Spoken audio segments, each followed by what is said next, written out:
So what you're saying is that that's something that you can actually do in the now moment.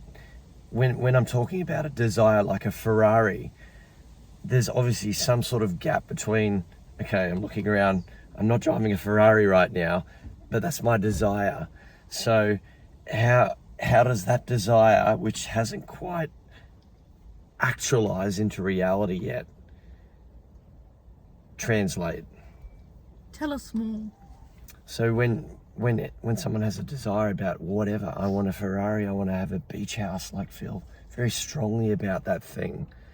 When you don't see it actualizing, how do you practice passion around that then?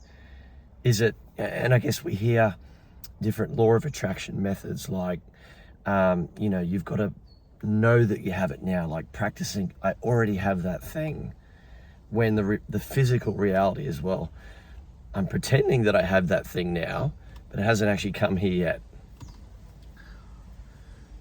So we want to focus on how you know it's not here, and you straight away go back to contrast. Remember that we said in our last interaction that contrast helps you realize your desires. Mm-hmm. So once you realize it, get out of it so you can receive it.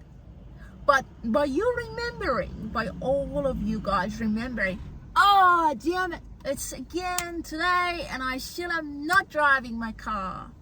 It's the next day, I'm not driving that car, I'm not earning that money, I'm not having that pile of money. Straight away you go back to contrast. Again, you go back to contrast, adding momentum to the specifics of your desire that has already been realized by you. You don't have enough money, you want more money. You're not driving a Ferrari, you want to have a Ferrari. But by going back to the contrast, you're adding momentum to the specifics of your desire, still in the waiting room, not receiving your desire. So the question is, again, is there value in going back to the contrast? Surely there is. But where do you want to focus on? Having your value been placed in the state of receiving, or going back to the contrast and adding momentum to the specifics of your desire? I would say I'd love to remain in the receiving.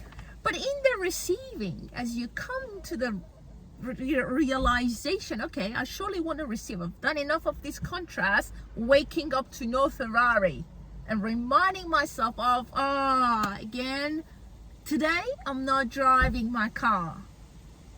So we want to say that day, as you wake up, we know that there are many practices, as you said it yourself, about law of attraction and how to allow.